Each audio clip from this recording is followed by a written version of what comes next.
कि हम तीनों बहनों का रिश्ता एक ही घर में तय हो गया। अब तो हम शादी के बाद भी एक दूसरे के साथ रहेंगे। निकिता, तुम्हें क्या हुआ? क्या तुम इस रिश्ते से खुश नहीं हो? ऐसा नहीं है, बल्कि मैं तो बहुत ज्यादा खुश हूँ। मेरी काले रंग की वजह से आज तक हमेशा मेरे लिए रिश्ता मना होता रहा, लेकिन आज देखो हम तीनों का ही एक घर में रिश्ता लग गया। मैं बता नहीं सकती कि मैं कितनी खुश हूँ। अपनी छोटी और काली बहन निकिता की बातें सुन अक्षरा और संगीता भी थोड़ी भावुक हो जाती है। जहाँ एक तरफ ये तीनों बहनें एक ही घर में अपना रिश्ता लगने की वजह से बहुत ज्यादा खुश होती हैं, वहीं दूसरी तरफ इनके ससुराल में हमने अपने तीनों बेटों का रिश्ता तो कर दिया, लेकिन अब आने वाली बहू को रखेंगे कहाँ? इस एक कमरे के घर में सोचा था कि इस साल जैसे तैसे करके 3 कमरे बनवा देंगे। लगता है भगवान को यही मंजूर था, इसीलिए तो उन्होंने अचानक मेरी तबीयत इतनी खराब कर दी कि सारे पैसे मेरे इलाज में ही लग गए। माँ, बाबा, आप लोग इतना परेशान क्यों हो रहे हो? वो तीनों बहुत समझदार हैं और वो हमारी परेशानी को समझेंगी। लेकिन बेटा, उन तीनों के भी तो कोई अरमान होंगे। शादी के बाद क्या वो अपनी घर गृहस्थी इस एक ही कमरे में रहकर गुजारेंगी? एक कमरे का घर होने की वजह से श्रद्धा अपनी आने वाली तीनों बहुओं के लिए बहुत परेशान होती है। वहीं उसकी तीनों बहुएं तो इस बात से पूरी तरह से अनजान होती हैं। ऐसे ही कुछ वक्त गुजरता है और श्रद्धा के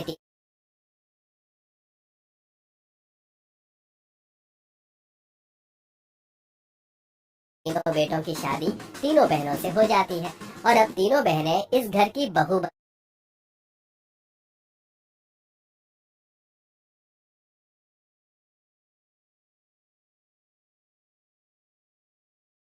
बनकर आती हैं। तुम तीनों यहाँ आराम करो, मैं अभी आती हूँ। माँ जी ने हमें अपने अपने कमरों में बिठाने की बजाय इस हॉल में क्यों बिठा दिया? और यहाँ तो मुझे कोई और कमरा भी दिखाई नहीं दे रहा है। कहीं ऐसा तो नहीं कि ये एक ही कमरे का हमारा ससुराल हो? संगीता, ये तुम कैसी बातें कर रही हो? भला माँ जी हम तीनों बहू को एक कमरे के ससुराल में क्यों लाएंगी? लगता है हम तीनों के कमरे अगल बगल में बने हैं। निकिता की बात सुन संगीता और अक्षरा को थोड़ा चैन मिलता है, जिसके बाद तीनों बहुएं हॉल में ही बैठी रहती हैं और ऐसे ही रात हो जाती है। माँ जी, हम काफी थक गए हैं, हमें हमारे कमरे बता दीजिए, हम थोड़ी देर आराम कर लें। बहू, तुम तीनों का यही एक कमरा है। क्या माँ जी, आप मजाक तो नहीं कर रही हैं? शादी के बाद हम तीनों भला इसी कमरे में कैसे रहेंगे?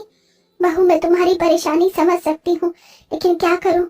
सोचा था कि अपने बेटों की शादी से पहले अपनी बहू के लिए कमरा बनवा दूंगी, लेकिन ऐसा ना कर सके। पर तुम लोग ज्यादा फिक्र मत करो, मैं इस कमरे में पर्दे लगा दूंगी, फिर तुम तीनों अपनी सुहागरात आराम से बना सकते हो। अपनी सास की बात सुनकर तीनों बहू के पैरों तले जमीन खिसक जाती है, लेकिन अब बेचारी तीनों कर भी क्या सकती थी। श्रद्धा कमरे में 3 पर्दे लगाकर अपने पति मोहन के साथ बाहर आंगन में जाकर सो जाती है। वहीं अब तीनों बहनें अपने पतियों के साथ सोने की कोशिश करती हैं, लेकिन तीनों को ही नींद नहीं आती। निकिता, तुम ठीक तो हो ना? कैसे ठीक हो सकती हूँ मैं? भला एक कमरे में 3 लोगों की सुहागरात कैसे हो सकती है? मुझे तो इतनी शर्म आ रही है कि पूछो मत। अपनी सुहागरात के बारे में मैंने क्या क्या सोचा था, लेकिन सब कुछ चौपट हो गया। तीनों बहुएं अपने एक कमरे की सुहागरात के चलते काफी परेशान होती हैं। तभी अचानक लाइट चली जाती है। हे भगवान, अब इस लाइट को भी अभी जाना था। अरे निकिता, कहाँ गई? निकिता, ओ निकिता, अरे कहाँ चली गई? सामने ही तो बैठी हूँ। मेरा रंग काला है, इसलिए आपको अंधेरे में बिल्कुल भी दिखाई नहीं दे रही हूँ। हे भगवान, इस एक कमरे की सुहागरात से हम पहले ही इतना परेशान थे और अब ये लाइट चली गई। सुनिए, मुझे बहुत गर्मी लग रही है, कम से कम एक हाथ वाला पंखा ही ले लीजिए, वरना मैं तो इस गर्मी में पागल ही हो जाऊंगी।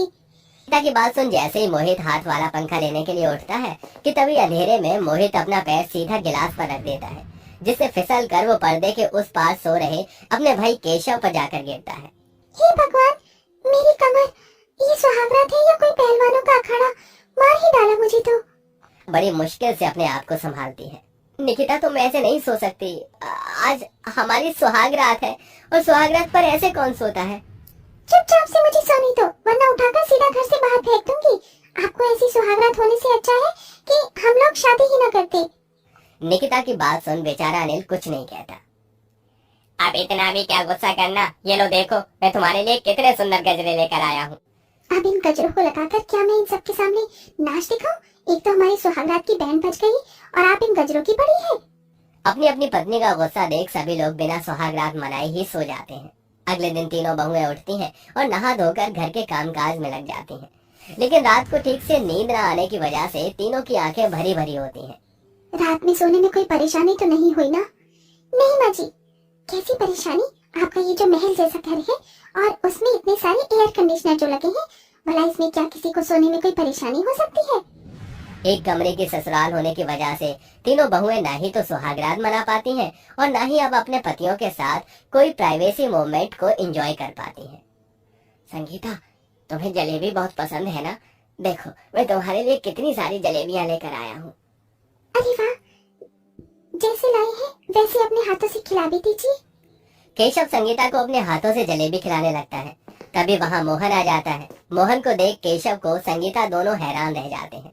वहीं बेचारा मोहन अपनी बहू और बेटे से शर्मा कर बाहर चला जाता है, जिसे देखकर हो गया सत्यानाश। न जाने बाबूजी हमारे बारे में क्या क्या सोच रहे होंगे। खुद ही खाओ अब जलेबी। कब तक एडजस्ट करें हम इस एक कमरे के ससुराल में? पता है हम लोग एक पल की भी सांस नहीं ले पाते। झगड़ा भी करना होता है तो सबके सामने करना पड़ता है। हमें तो झगड़ा करने के लिए भी प्राइवेसी नहीं मिलती।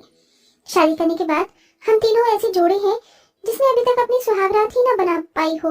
न जाने कब तक ऐसा चलता रहेगा। तीनों बहू के पति भी अब इस एक कमरे के घर से परेशान होने लगे थे, लेकिन अपनी कम कमाई के चलते वो तीनों कुछ भी नहीं कर पा रहे थे।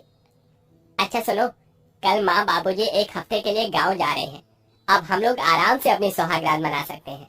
और अक्षरा और निकिता का क्या होगा? वो लोग कहाँ जाएंगे? सोना तो उन्हें हमारे साथ इस कमरे में ही है ना। आप मेरी बात समझने की कोशिश क्यों नहीं कर रहे हैं? हम इस एक कमरे में ना ही तो अपनी सुहागरात बना सकते हैं और ना ही एक साथ रह सकते हैं। तो मैं क्या करूं? तुम तो जानती हो कि हम तीनों भाई मिलकर कितना ही कमा पाते हैं। कितना कमा पाते हैं उतने में 2 वक्त की रोटी खा रहे हैं। वही बड़ी बात है भाई। हम लोग अलग अलग कमरा नहीं बनवा सकते। एक बार और अलग कमरों को लेकर संगीता और मोहित में लड़ाई शुरू हो जाती है, लेकिन इस बार उनकी ये लड़ाई श्रद्धा और मोहन सुन लेते हैं। जितना मैंने सोचा था हमारी बहुएं तो उससे ज्यादा परेशान हो रही हैं। सोच रहा हूँ बाहर से लोन लेकर अलग कमरा बनवा दूं। बहुओं को इतना परेशान होता देख मुझे भी अच्छा नहीं लग रहा। श्रद्धा और मोहन बाहर वालों से पैसे लेकर अलग कमरे बनवाने की बात कर रहे होते हैं, लेकिन उनकी सारी बात निकिता सुन लेती है, जिससे सुन निकिता को काफी बुरा लगता है और वो जाकर सारी बात अपनी दोनों बहनों को बताती है। रोज रोज की लड़ाइयों से माँ बाबूजी कितना परेशान हो रहे होंगे ये तो हम भूल ही गए, लेकिन अलग कमरा बनवाना भी तो हमारी जरूरत है। मेरे पास एक आइडिया है जिससे माँ बाबूजी भी परेशान नहीं होंगे और अलग कमरा भी बन सकता है। निकिता अपनी दोनों बहनों को अपना आइडिया बताती है, जिसे सुनकर उनकी दोनों बहनें काफी खुश होती हैं और अब अपने अपने पतियों के साथ तीनों बहुएं मिलकर नौकरी करना शुरू कर देती हैं, जिससे अब धीरे धीरे पैसे जुड़ने शुरू हो जाते हैं। हमें माफ कर देना बहू, ये सारी जिम्मेदारी तो सास ससुर और पतियों की होती है, लेकिन ये सब तुम तीनों को करना पड़ रहा है। नहीं माँ जी, ऐसा नहीं है। इसमें हमारे पति भी हमारा साथ दे रही हैं। आप फिक्र मत करिए और बस देखते जाइए कि कैसे कुछ समय में ही हम तीनों का अलग अलग कमरा बनकर तैयार हो जाएगा। तीनों बहुएं अपने पतियों के साथ खूब मेहनत करती हैं और सिर्फ कुछ महीनों के अंदर ही अब वो सभी अपनी अपनी मेहनत की कमाई से अपने घर के बगल में ही 3 अलग अलग कमरे बनवा लेती हैं, जिसमें अपनी शादी के इतने वक्त बाद आज पहली बार तीनों बहुएं अपने अपने पतियों के साथ सुहागरात मनाती हैं। मैं तो सोच भी नहीं सकता था